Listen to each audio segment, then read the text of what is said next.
ওয়ালাইকুম শিকদার সাহেব। স্যার এই যে আপনার আইডি কার্ড, আপনার অফিসে আমি চাকরি করবো না। এই গর্দবের বাচ্চা, এখানে একটা গুরুত্বপূর্ণ মিটিং চলতেছিল, কোথায় কি বলতে হয় কিচ্ছু বুঝে না।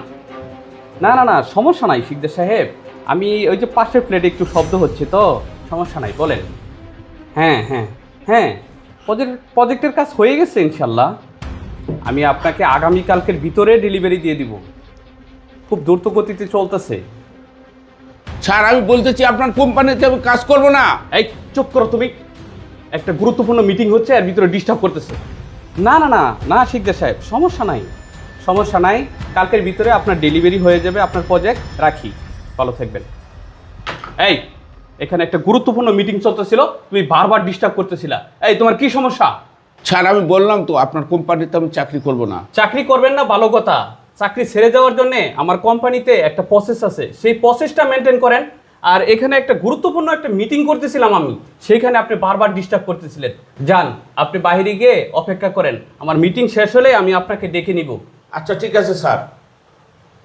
সুইটি ম্যাডাম শোনেন, এই যে প্রজেক্টটা, এই প্রজেক্টের কাজটা আপনি 2 দিনের ভিতরে শেষ করবেন। ঠিক আছে স্যার, আমি চেষ্টা করব 2 দিনের ভিতরে কাজটা শেষ করতে। চেষ্টা না, আপনাকে প্রজেক্টের কাজটা কমপ্লিট করতেই হবে। আর যদি না করতে পারেন তাহলে আপনি আমার কোম্পানির চাকরি ছেড়ে চলে যাবেন। আর জনি সাহেব আপনি এখানে 2 লক্ষ, আরে এখানে তো 2 লক্ষ টাকা ছিল, কি ব্যাপার, এই টাকাটা গেল কোথায়? স্যার আমরা তো টাকার বিষয়ে কিছু বলতে পারবো না স্যার। স্যার আমিও তো এখানে কোনো টাকা পয়সা দেখি নাই স্যার। কি বলছেন আপনারা? এখানে 2 লক্ষ টাকা ছিল আর আপনারা বলতেছেন টাকা দেখে নেই, মানে টাকার কি পাখা গজাইছে নাকি, টাকা উড়ে উড়ে চলে যাবে? স্যার বিশ্বাস করেন, আমরা টাকার বিষয়ে কোনো কিছু জানি না স্যার। এই টাকার বিষয়ে কোনো কিছু জানেন না মানে? আমি অফিসে আসার সময় 2 লক্ষ টাকা সাথে করে নিয়ে আসছি, আইনে এই টেবিলে রাখছি, আর আপনি বলতেছেন টাকার বিষয়ে কোনো কিছু জানেন না। এই আমরা এখানে 3 জন ছাড়া তো আর কেউই নাই, তাহলে টাকা কে নিবে? স্যার বিশ্বাস করেন, টাকার বিষয়ে আমরা কোনো কিছু জানি না।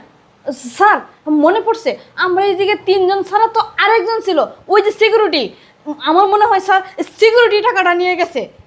স্যার সুইটি ম্যাডাম ঠিকই কইছে, আমার মনে হয় সিকিউরিটি গার্ডে 2 লক্ষ টাকা নিয়ে চলে গেছে, এই জন্যই তো বলছে চাকরি করবে না। স্যার ওনাকে তাড়াতাড়ি ডাকেন, উনি যদি গেট থেকে বের হয়ে যায় তাহলে আপনার টাকাগুলো আর ফেরত পাবেন না। ঠিক আছে, সিকিউরিটি আঙ্কেল বাইরে বসে আছে তো আমি ডেকে নিচ্ছি। আঙ্কেল ভিতরে আসেন তো। হ্যাঁ স্যার, আমাকে আবার জরুরি ডাকলেন? হ্যাঁ আমি আপনাকে জরুরি ডেকেছি। আঙ্কেল আপনি তো আমার কোম্পানিতে দীর্ঘদিন যাবৎ চাকরি করেন, কিন্তু আজকে যে কাজটা করলেন এই কাজটা কি আপনার করা উচিত হয়েছে? এই টেবিলে 2 লক্ষ টাকা ছিল, সেই টাকাটা সাথে করে আপনি নিয়ে চলে গেছেন, তাই না? স্যার এইগুলো কি বলতেছেন আপনি? আমি কেন এখান থেকে টাকা নিয়ে যাব? স্যার আমি কোনো টাকা পয়সা নিইনি স্যার। আপনি টাকা নেন নাই? টাকাগুলো তাহলে এখান থেকে গেল কোথায়? টাকা কি হাওয়া হয়ে গেছে? হাই সিকিউরিটির বাচ্চা, মিথ্যা কথা কেন বলতেছো? হ্যাঁ স্যার ওর কথা আপনি বিশ্বাস করবেন না, ওই গতকালকে আমাকে বলছে ওর মেয়ের নাকি বিয়ে, ওর টাকার দরকার। স্যার আমি শিওর ওই এই টাকাগুলো চুরি করে নিছে। শুনেন আঙ্কেল, মানুষ যখন অভাবে থাকে তখন ভুল করে ডিসিশন নিয়ে ফেলে, আর আপনি যে কাজটা করেছেন এটা হয়তো আমি থাকলেও এরকমই করতাম। আপনার বাড়িতে অনেক সমস্যা, টাকার দরকার, এটা আমি বুঝতে পারছি। আপনি হয়তো ভুল করে এই টাকাগুলো নিয়ে গেছেন।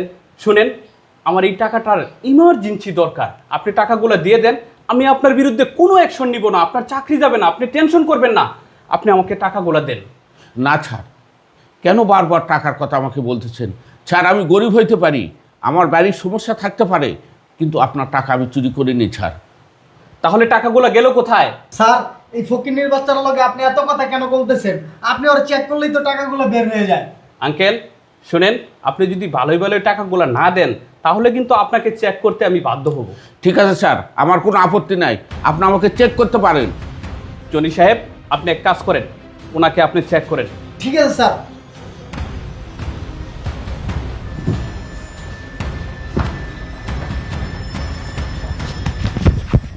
স্যার ওর কাছে তো টাকা নাই। টাকা নাই মানে? তাহলে টাকা যাবে কোথায়?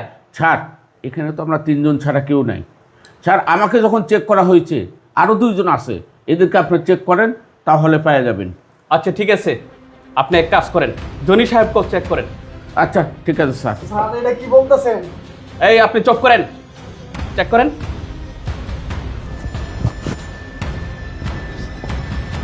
না স্যার, এ ছাড়ের কাছেও টাকা নাই। জনি সাহেবের কাছেও টাকা নাই মানে?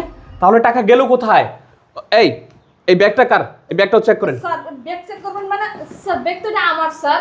এই আপনি থামেন, আপনি যদি টাকা না নিয়ে থাকেন তাহলে তো ভালো কথা, আপনি ব্যাগ দিয়ে দেন, ব্যাগ চেক করবে। দেন। হ্যাঁ স্যার, এই তো স্যার আপনার 2 লক্ষ টাকা পাওয়া গিয়েছে স্যার। স্যার স্যার এই ব্যাগে কোন জায়গা থেকে টাকা আসলো স্যার আমি বলতে পারি না স্যার, বিশ্বাস করেন স্যার। এই আপনি চুপ করেন। আপনার ব্যাগে টাকা আর আপনি বলতেছেন কোথা থেকে টাকা আসলো আপনি বলতে পারতেছেন না, তাই না? আপনি শাক দিয়ে মাছ রাখার চেষ্টা করছেন। আমি আপনাকে আমার প্রজেক্টের আমার কোম্পানির এত বড় দায়িত্ব দিয়েছি আর আপনি কিনা 2 লক্ষ টাকা চুরি করে ফেলছেন। আপনি এত লোভী, আপনাকে তো আমি ভাবতেই অবাক লাগতেছে যে আপনার মতো মানুষ এরকম একটা কাজ করতে পারে। শোনেন, আপনাকে আর একদিনের জন্য আমার কোম্পানিতে রাখা যায় না। স্যার এরকম কাজটা করবেন না স্যার। স্যার আমার চাকরিটা ইয়ে করবেন স্যার, শুধু গেলে আমার দোষ না স্যার, এই জায়গায় এই জনি সাহেবেরও দোষ আছে স্যার। হেই, আপনি কি বলতেছেন উল্টাপাল্টা? আমার দোষ আছে মানে? এমনিতে 2 লক্ষ টাকা চুরি করছেন, তারপরে আবার এখানে বড় বড় কথা বলতেছেন। স্যার, আপনি যে ডিসিশন নিতেছেন সেই ডিসিশনটাই নেন। এই আপনারা থামেন। কার বিরুদ্ধে কোন ডিসিশন নিব সেটা আমি সিদ্ধান্ত করব, আপনারা না। কাকা, আপনি আমাকে বলেন তো, আপনি যে প্রথম বলেছিলেন চাকরি করবেন না, সেটা কিসের জন্য সেটা আগে বলেন। স্যার, আমি চাকরি কেন করব জানেন স্যার? বিগত 3 মাস যাবৎ আমাকে স্যালারি 0.5% দেওয়া হয় স্যার। এই 0.5% টাকা দিয়ে আমার পরিবার চলে না স্যার। আমি খুব কষ্টেই থাকি, তাই আপনার সিদ্ধান্ত নিয়েছি আপনার অফিসে আমি চাকরি আর করবো না স্যার। হেই ছোট লোকের বাচ্চা, এগুলো তুই কি বলতেছস? তোর আমি 3 মাস ধরে অর্ধেক স্যালারি দিই মানে? হেই, প্রত্যেক মাসে তো তোর আমি ফুল স্যালারি দেই, তাইলে স্যারের সামনে তুই আজকে মিথ্যা কথা বলতেছস কেন? হ্যাঁ, হেই তোর সমস্যাটা কি? তুই সত্য কথা বল, সত্য কথা বল। স্যার, ওর কথা আপনি বিশ্বাস করবেন না, ওই ডাইরেক্ট মিথ্যা কথা কইতাছে স্যার। স্যার, আমি মিথ্যা কথা বলিনি স্যার। এই মাসে যে বেতন দিয়েছে আমাকে 15,000 টাকা বেতন স্যার, আমাকে মাত্র দেওয়া হয়েছে 7,000 টাকা। শুধু আমাকে নয় স্যার, আমার মতো আরও 2-3 জনকে এই কাজ করছে স্যার। আপনার বিশ্বাস না হলে আমি ওদেরকে ডেকে নিয়ে আসি।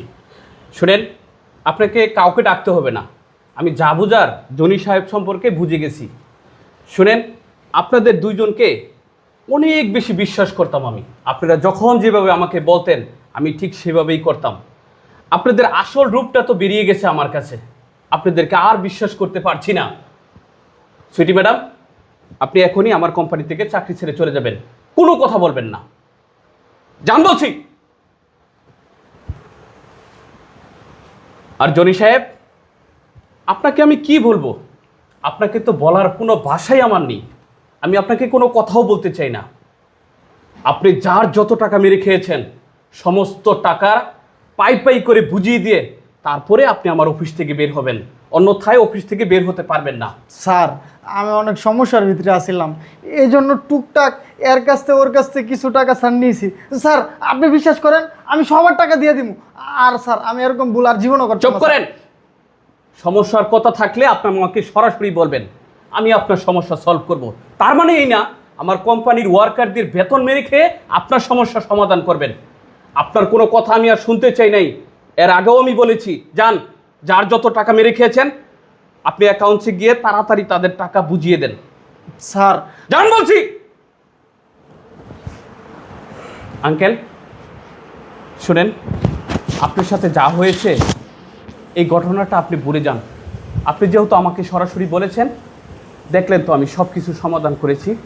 আর এই যে আপনার টাকাটা আমার কাছে রইল, আপনার যত টাকা পান নাই আপনি সমস্ত টাকা আমি আপনাকে বুঝিয়ে দিব।